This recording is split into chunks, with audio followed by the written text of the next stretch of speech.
My name is Wren Delaney, 24 years old. The storm had been pacing the ridge all night, grumbling to itself, waiting. When the phone finally lit at 2:03 a.m., it felt less like a ring and more like a verdict. St. Mary's Hospital, the nurse said, voice sanded down by fatigue. Are you Wren Delaney? Yes. My mouth tasted like copper. Is something wrong? She's been asking for you specifically, the nurse said. Your great-aunt Beatrice. She doesn't have long. I'd grown up with Beatrice like a rumor. My grandfather's sister, the strange one in the big Victorian on the edge of Millbrook who collected porcelain saints and half-finished sentences. We visited twice a year out of obligation, each time leaving with a plastic tub of stale fudge and my foster father's dismissive snort. Beatrice always was dramatic, Richard would say, the words clipped to make sure they didn't touch him, stuck in the past, making mountains out of molehills. I threw on jeans and a sweater with a coffee stain that suddenly felt like a keepsake, then drove 3 hours through a storm that stitched lightning across the hills. The closer I got to Millbrook, the more the air smelled like rain and metal, the scent of the factory that raised this town and erased it, depending on the year and the rest of the country's appetite. It was where my parents died. It was where Richard built an empire and a myth. The nurse led me into a room that hummed with machines pretending to be asleep. Beatrice looked breakable inside the bed, gray hair unspooled on the pillow like spilled silver. Her eyes were clouded but ferociously awake. When she saw me, something urgent clicked on behind the morphine. Wren, she rasped, fingers finding my wrist with a grip that belonged to a younger woman. Cold hands, fierce intent. I need to tell you something before I go. Something I should have told you 16 years ago. 16 years ago, I was 8, and my world fell off a bridge. They told me the car's brakes failed. Mom and Dad were coming home from the plant. It was dark. It was raining. It was over. The town called it an accident. The church called it a tragedy. Richard called it fate, and put his arm around my shoulders, and I, starved for something solid, called it life. What is it? I asked, pulling the chair closer so the antiseptic smell had to go around me. She swallowed, eyes flicking toward the door. The monitor quickened. It wasn't an accident, she whispered. They were murdered. The words snapped the air clean. For a second, I heard only the electric rain spitting against the window and the machine engraving her heartbeat into the room. What do you mean? Your father found something, she said. Documents about the factory. They were dumping chemicals into the creek. Poison. He was going to blow the whistle. I could see him suddenly. The way his hands smelled like solvent and cedar, the way he used to hum under his breath when he was concentrating, the way he had kissed my forehead the night before everything ended and said, "Tomorrow, kiddo." Pancakes tomorrow. The memory rocked, looked for footing, couldn't find any. You're saying someone killed them to keep them quiet? The brake line was cut, Beatrice said. Her nails pressed crescents into my skin, grounding me. I know because I saw it. I was there. The world tilted like water in a glass. You saw it? She nodded, tears leaking from eyes that had held too much for too long. I worked in billing, she said. I had the financials, payoffs to inspectors, slush accounts. I was supposed to meet your father at midnight to give him copies. 2 men in suits got there first. They cut the line under the sodium light like they were tying a shoe. Why didn't you say anything? I heard the break in my own voice and hated it. Why didn't you save them? Because they came to my house the next day, she said, shame and fear like 2 hands around her throat even now. Said if I talked, I'd end up like your parents. I kept quiet, and I watched you grow up in his house. Whose house? Beatrice's gaze slid to the door and back, panic tightening her face. The factory owner, she whispered. But that's not why I called you. That's not the worst part. My teeth had begun to chatter. I had no idea if it was cold or something older. What's the worst part? She pulled a breath into lungs that didn't want it. The owner is your foster father, she said. Richard Cole. The room spun, the ceiling took a step to the side, and every memory I had tried to walk on suddenly felt like thin ice. Richard kneeling at my parents' funeral in a suit that smelled like money and saying, I'll take care of you.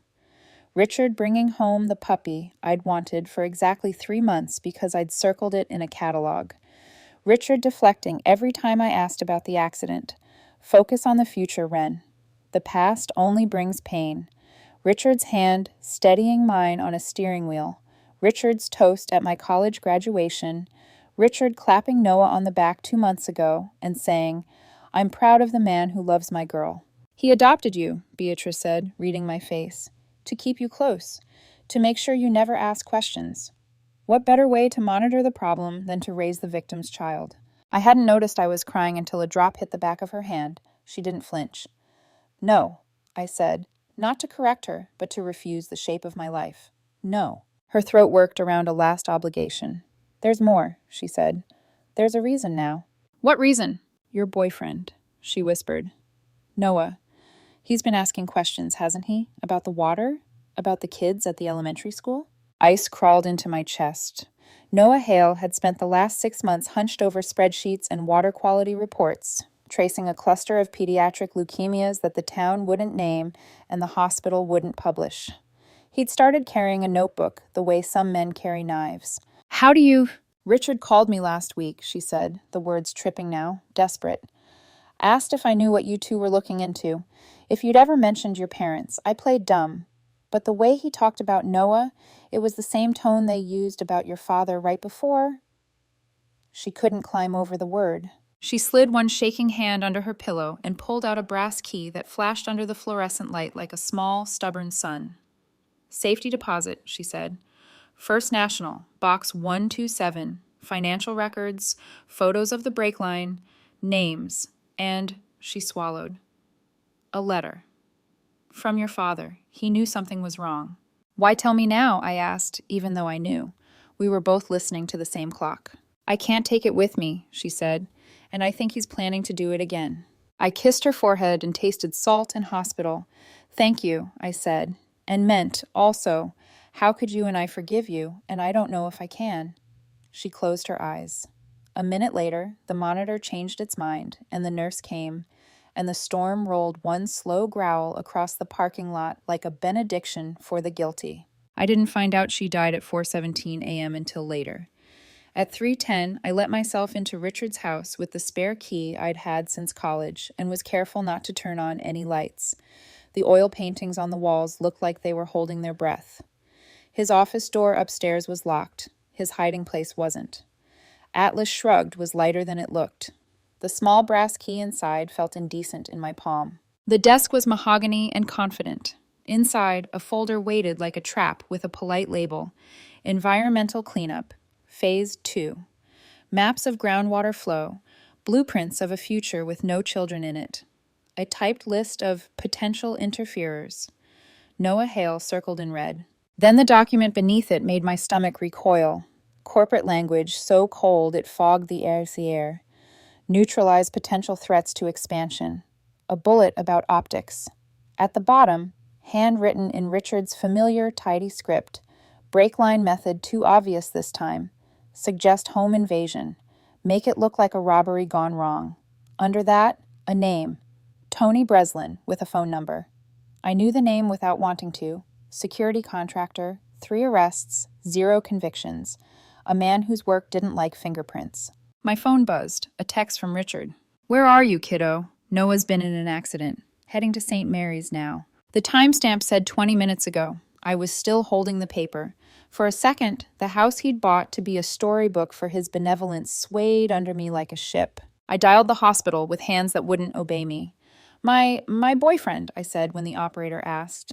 "Noah Hale. I got a text about an accident." "Hold, please." Hold music is the wrong name for it when your life is on it. Finally, a doctor said my name, like we were already acquainted by misfortune. "Ms. Delaney? Noah's in surgery. Home invasion.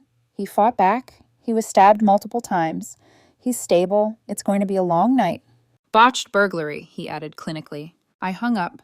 Then I called 911 and said the words that made my mouth taste like electricity. "I need to report an attempted murder." The bank opened at 9. I was waiting at 8:42, the brass key in my fist like a prayer I didn't know how to say. The branch manager wore a nameplate and a forced smile that vanished when he read the words "safety deposit" and the number on Beatrice's key. "One moment," he murmured, and a moment turned into a glass-walled elevator, a carpeted hallway, a vault that smelled like dry paper and old time. He matched his master key to mine. The tumbler yielded with a dignified sigh. Box 127 slid out like a drawer in a dresser that belongs to a ghost. Inside, an envelope bulging with documents bound by a rubber band, a smaller stack of photographs in a Ziploc bag, and, at the bottom, wrapped in plastic, an old-fashioned letter, the slanting, careful script of a man who still trusted pens. I opened the photos first because I didn't know if I could open the letter. The first image was my father's car, hood up in the midnight sodium glow of the plant lot, the undercarriage catching light in a way that made metal look like bone. 2 close-ups followed, the brake line, cut clean, not frayed, not corroded, severed. My stomach clenched. Another photo showed 2 men in blazers, faces grainy, posture casual, one with a hand on the bumper. Evidence of ordinary evil, my mind labeled it and hated itself for sounding like a book. I moved to the rubber-banded packet, printouts of ledger entries from Coal Industries subsidiaries, funnel accounts named for river birds and saints, transfers to Aegis Protective Services, and Breslin Consulting, with memos like site suppression and community outreach. There were copies of cashier's checks to T. Breslin dated the week before my parents died and, chillingly, an initial payment logged a month ago under a Shell LLC. Same amount, same memo, different future. At the bottom of the stack, a series of bank statements for Beatrice's account. Small, regular deposits for years. Hush money that must have landed like a hammer each time, pounding down whatever courage had tried to stand up inside her. I should have been angry, and I was, but what it felt like most was grief. Because fear is a kind of prison, and she had served a long sentence. I unwrapped the letter last. The paper was smooth, heavier than it looked. The salutation was my name. Wren. If you're reading this, something's happened to your mother and me. I have proof Coal Industries has been dumping into Miller's Creek for years. The kids. The rates aren't an accident. I think they're going to try to stop me from speaking. Richard warned me yesterday, said I was being disloyal to the company and to him. He has been like a brother to me, but I saw something in his eyes I didn't recognize. If we don't make it, don't trust him. Find Beatrice. She'll have what you need. Make them pay, not for our sake, for the children's. All my love, Dad. The word Dad unraveled something. I pressed the paper to my chest and let 2 decades I'd refused to cry swap places with the storm that had spent itself by dawn. Then I photocopied every page, slipped the copies into my tote, returned the originals to the box, and signed for the key like it was a relic I had to guard with my life. On the sidewalk, the morning looked too ordinary. Coffee steam on the wind, a bus sighing at a light, a kid in a yellow raincoat stomping in a leftover puddle. I dialed the FBI with hands that had stopped shaking and asked for Agent Diana Cross because I had Googled while pacing the hospital corridor at sunrise and her name kept appearing beside successful prosecutions. She met me in a room with no windows that still managed to feel bright because she was in it. 40s, compact, eyes that listened even when her mouth was quiet. I told the story without adornment. I laid the photocopies on the table. When I reached for the photos, she put on gloves without rolling her eyes. The corner of her mouth twitched once. I couldn't tell if it was at the audacity of men or the efficiency of a dying woman. We've been watching Coal Industries, she said finally, choosing each word like she'd paid for it. Environmental crimes, possible RICO. No one would flip. Too scared, too paid. What you've brought, she tapped a finger on the brake line photo, then the ledgers, is glue. It binds the pieces. What about Noah? My voice softened, a reflex you develop at the edges of ICU curtains. He's in surgery. We'll get a protection detail at his door, she said, already texting. And one for you. You're a threat to a man who solves problems by erasing them. I took a breath I didn't trust. There's more, I said, and pulled up a text thread I had been refusing to look at since last week because it was an itch from a past life. The contact was Lena Park. Lena was Noah's ex-girlfriend, once a journalist, now a communications manager at an infrastructure accelerator that turned out to be a coal shell. She had texted Noah after his first town hall meeting. Hey, friendly advice. Maybe don't make this your hill. Things have a way of getting messy. Coffee? Noah had shown me and shrugged it off. He and Lena had ended clean. She knows how the machine spins, he'd said. Maybe she's warning me. Agent Cross scanned the screen, and I watched a calculation happen under her expression. We'll subpoena her, she said. Could be a conduit, could be conscience. Either way, she has proximity. I went back to the hospital because my body didn't recognize any other place as real. A guard stood outside Noah's room now. He nodded at me in a way that suggested he could peel off the wall and become a wall if he had to. Inside, monitors made a fragile orchestra. Noah's skin looked too pale against the sheets. The stitches made a line of black commas down his side, pauses in a sentence I wasn't done reading. I took his hand and whispered the only true thing. I'm here. My phone buzzed. Richard. How is he? I typed and erased 3 times. I sent nothing. A minute later, this is killing me, kiddo. Call me. Agent Cross had told me not to respond. He wants to manage the narrative, she'd said, and the phrase had landed heavy because I knew the feel of it from the inside, the way he'd curated my grief into something that looked palatable in photographs. I put the phone face down. By afternoon, the Bureau had split itself into motion, a search warrant for Richard's office and mansion, quiet taps on servers, a request to a judge who once owed Richard a favor and no longer did. Cross texted me a single line at 3:17 p.m. We're in at 5. It felt like lightning that had finally decided where to land. I tried to do normal things because it seemed important to remember that normal existed. I bought a sandwich and didn't taste it. I called my editor to tell her I'd be offline and listened to her say, "Take care. Want me to call your..." and stop at the word dad, like it was a fence around a cliff. I replied, "Call me if a miracle happens," and hung up because the click was a clean sound in a world that wasn't. At 5:42, Cross called. "We seized files," she said. "Decades of dumping logs, slush accounts, threat lists, text messages, and a draft email about ensuring random for Noah." Her voice darkened. "There's an audio note. Tony, same as last time." It was the specific, casual way evil references itself that made me sit down in the hallway. "Arrest him," I said, before I remembered it wasn't a menu. "Soon," she said. "We do this right. It sticks." At 6:13, Lena called me. Not a text, an actual ring. I stared at her name and let it go once because I didn't have room for old ghosts. She called again. I answered because some part of me believes in patterns. "Ren," she said, breath catching. "Don't hang up." "What do you want, Lena?" "I got pulled into a meeting this morning," her voice was too fast. "They asked me to draft messaging in case there was a tragic incident involving an activist. I thought it was abstract. It wasn't. I found a burner thread. Ren, they're talking about Noah by name." "I know," I said quietly. "He's in surgery." Her inhale made a sound like paper tearing. "Oh, God. Oh, God. I didn't know Listen, I'm done. I'm sending everything I have to this email an agent gave me when I covered a corruption story back in D.C. I should have walked away sooner. I told myself I could do good from inside. I lied." "Send it," I said. "Then call Agent Cross. She'll want to hear you say it out loud." I went back into Noah's room and watched the rise and fall of his chest and the way his fingers twitched when the nurse adjusted the drip. When darkness finally fell, I slept in the chair with my cheek on the edge of his bed and dreamed about water running clean over stones that had spent years holding poison and still wanted to be beautiful. At 8:02 a.m., Agent Cross texted, "Richard Cole in federal custody." A minute later, she added, "You can watch the interview if you want. It helps some people to see the mask come off." I thought of Beatrice's thin hand pressing a brass key into mine. I thought of my father's letter, the way the P.S. had made my throat close. "You were the best thing that ever happened to us."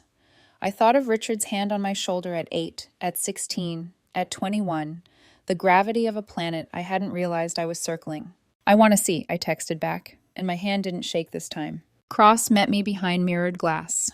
Richard sat alone at a table, pale, without his usual tan that always coincided suspiciously with quarterly board retreats. When Agent Cross entered, he looked up at her with a smile that had charmed investors and judges, and the Sunday school teacher who used to squeeze my hand and say, "You're lucky to have such a good man caring for you, Ren." "Mr. Cole," Cross said, neutral as a scalpel.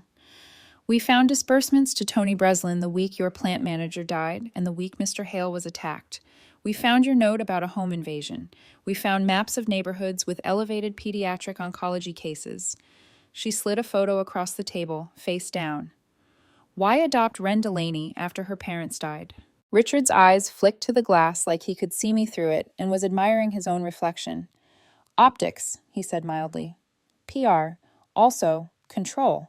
Kid grows up grateful. Grateful kids don't ask questions. I felt something inside me break that hadn't known it was holding together.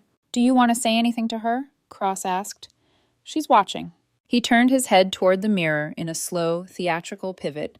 You were always too curious, he said conversationally, just like your father. The mask didn't come off. It never had a face. It was a mirror that finally stopped reflecting the lie.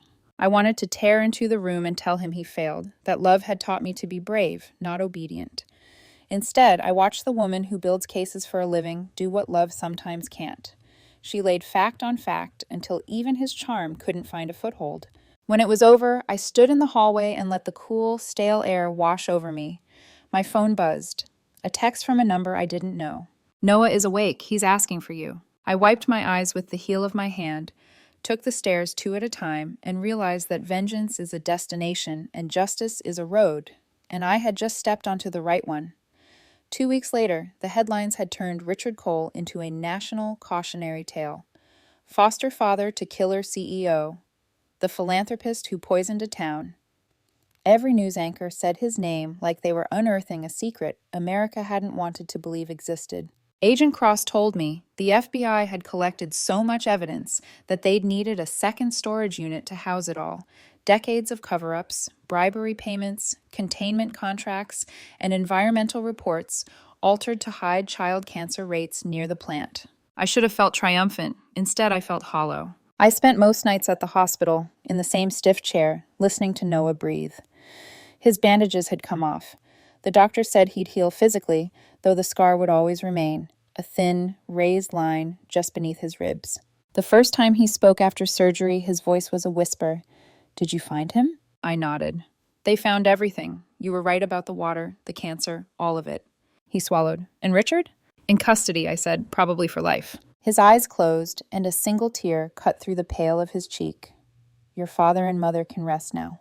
The words broke something open inside me. For a second, I let myself cry, the ugly, heaving kind of crying you can't hide behind composure. Noah squeezed my hand, even though it must have hurt him to move. We're going to finish this, I said, the words a promise and a prayer. You and me. The trial began 6 months later, and the courthouse looked like a movie set. Reporters with tripods, mothers holding framed photos of their sick children, protesters with signs that read Justice for Millbrook. Richard walked in wearing the same arrogance he'd worn my entire childhood, though now it looked borrowed.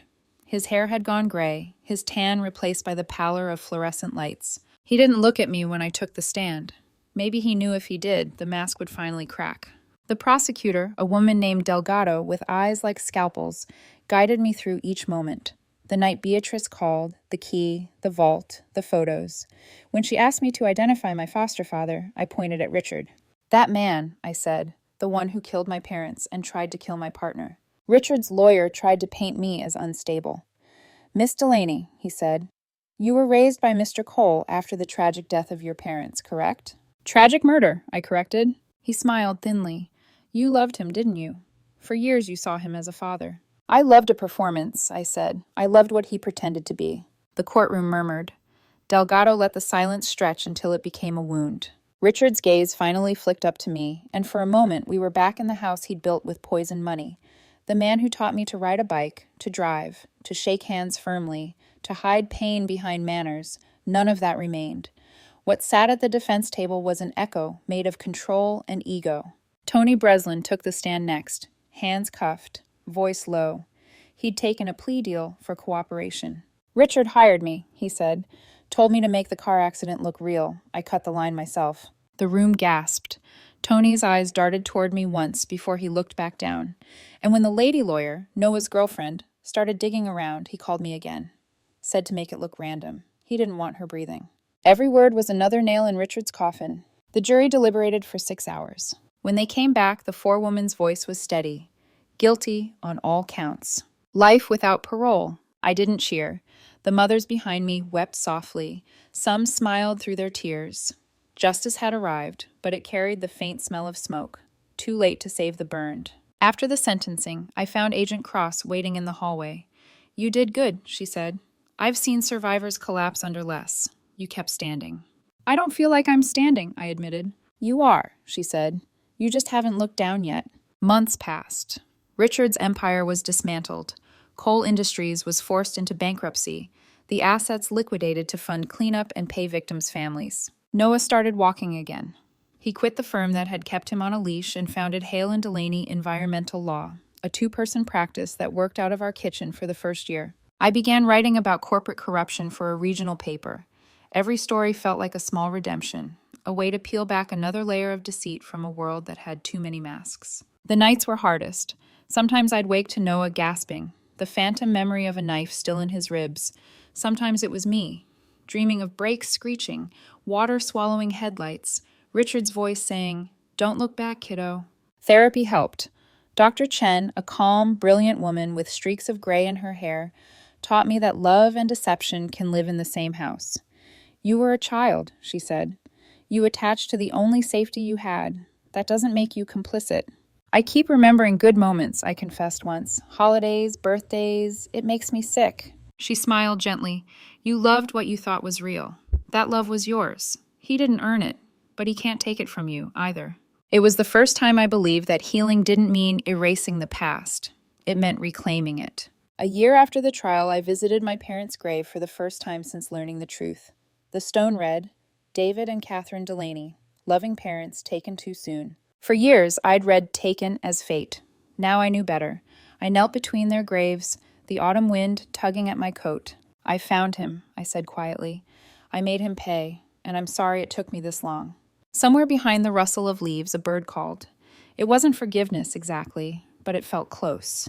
2 years later, I got a letter from the prison. No return name, just my address and familiar handwriting. I almost threw it away. But curiosity is a disease that sometimes masquerades as closure. Inside, "Wren, I know you'll never forgive me. I don't expect you to, but I need you to know that despite everything, I was proud of you.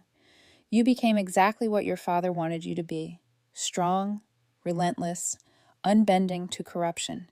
Maybe I loved you wrong, but I did love you. You deserve better than what I gave you. Richard." I read it twice. Then I fed it to the fire. The paper curled in on itself, blackening until only ash remained. Noah came in as the last corner burned away. "What was that?" "An ending," I said. He slipped an arm around me. "Do you believe him? That he loved you?" I thought for a moment, watching the flames settle. "I think he loved control," I said, "and I mistook it for love. Real love doesn't chain you, it frees you." He kissed the top of my head. "Then we'll keep building the right kind." Richard died in prison 6 months later. Heart attack. Agent Cross called to tell me.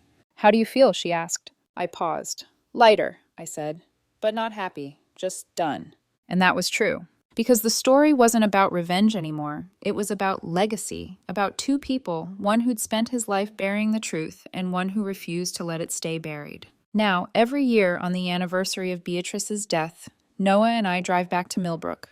We bring flowers for her grave, for my parents, for every name carved too early into the stone. Her headstone reads, "She found the courage to tell the truth." I kneel, press my hand against the cool marble, and whisper the same words each time. "Thank you." Because sometimes the most shocking confession isn't about the past. It's about the future it makes possible. And that future, our future, is the one thing Richard Cole never got to control.